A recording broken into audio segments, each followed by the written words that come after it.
In example 2, the question is quite specific. It's telling us work out the exact values of the sec of 210 degrees. The word is exact values. That means we are not expected to give to 3 significant figures to 1 decimal place exact. And we have learned that exact values, most of them are in surds. So let's see. Of course, you know that the sec of 210 degrees is 1 over the cosine of 210 degrees. But how do we go about this? If we consult probably a unit circle, something like this, you will realize that if you move towards the positive direction, when you get here, this is 180 degrees, and 210 is just 30 degrees beyond 180 degrees. So this is 30 degrees. So we are talking about that angle.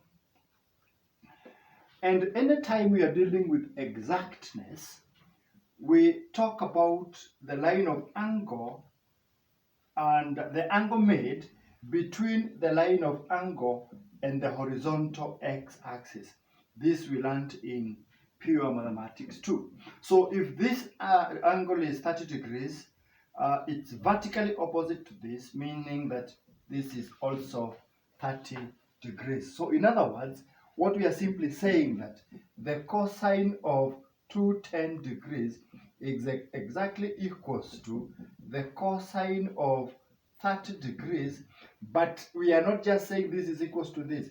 We will have to consider the in which quadrant is 210 degrees, because if it is in this quadrant, then all trigonometric ratios are positive. If it is in this quadrant, only the sign is positive. If it is in this quadrant, only the tangent is positive, and if it is in the fourth quadrant, only the cosines are positive. Already you can see our 210 is in, this is the first quadrant, this is the second quadrant, and this is the third quadrant. It is in the third quadrant, and in this particular quadrant, only the tangents are positive. So the cosine of 210 degrees is simply minus cosine 30 degrees. So you just have, and because we are talking about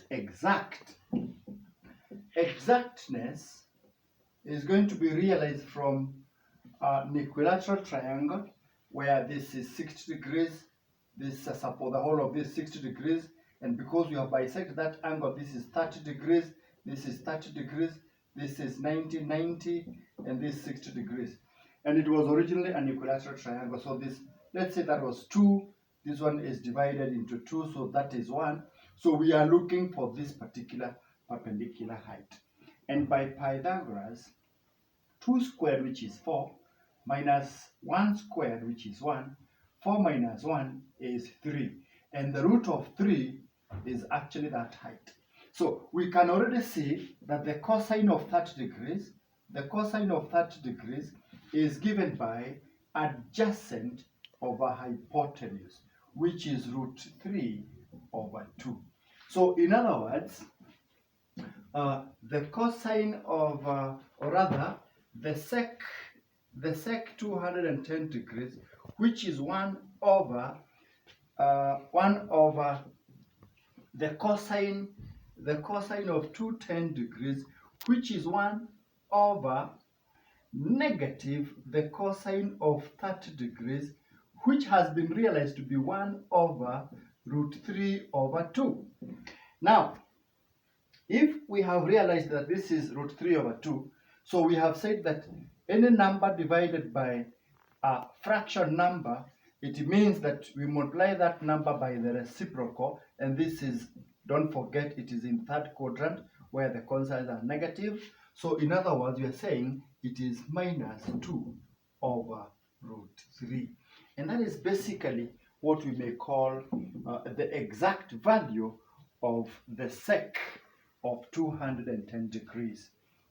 And I hope you have seen how we have gone about that. But it is part B.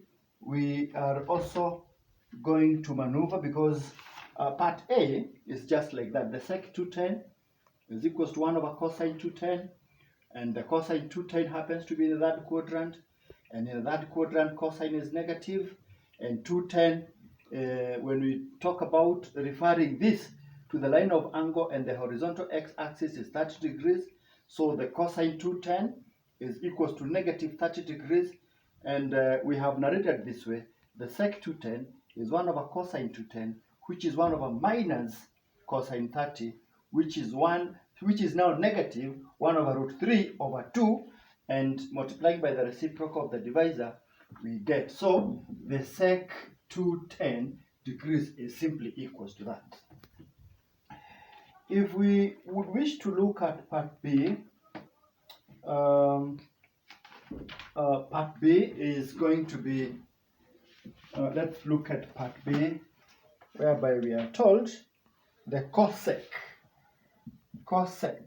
3 pi over 4. The cosec 3 pi over 4. And of course it goes without saying that this is 1 over, cosec is 1 over sine 3 pi over 4. Again, using the unit circle, 3 pi over 4 is 3/4 pi. Moving this way, this is just pi. So we have not reached a whole pi. We are talking about 3/4 pi. So we are shy pi over 4 to get to a whole pi, because this is 3 pi over 4. If 3/4 pi plus 1/4 pi, then we get to pi. This is pi or 180 degrees. And therefore, we are talking again about the unit circle and the angle between the line of angle, which is pi over 4, the line of angle and the horizontal x-axis. So again, all science teachers complaining, that's how we talk about in this quadrant, all trigonometric ratios are positive, only sine is positive, only tangent is positive, only cosine is positive in the fourth quadrant. And therefore, we simply talk about what is the sine of pi over 4. We just get to the calculator and let the calculator be in radian mode, because pi over 4 is radian. So directly, sine pi over 4 is equals to pi over 4 is root 2 over 2. Of course, it's supposed to be 1 over root 2, but of course, which is, let me say something. Sine pi over 4 is 1 over root 2, but after we rationalize the denominator times root 2 times root 2, of course, we get root 2 over 2, which is there. Having said that, it is important for everybody to note that we are talking about sine. That is in the first quadrant. In the second quadrant, sine is still positive. So we are simply saying that the cosec of 3 pi over 4 is equals to 1 over sine 3 pi over 4, which is 1 over sine pi over 4. And this is positive. And root pi over 4 is, we have just realized, to be root 2 over 2, which is 1 over root 2 over 2. Again, multiplying by the reciprocal of the divisor, we realize that the cosec 3 pi over 4 is 2 over root 2. And at that point, it is important to note that we can still go ahead and rationalize the denominator, which is multiply both sides by the conjugate, root 2. The numerator we get 2 root 2 over root 2 times root 2 is 2, and 2 by 2 cancel out, and our final answer is simply root 2. So the cosec of 3 pi over 4 has been realized to be root 2. Take care of that, and please follow as much as you can, all right?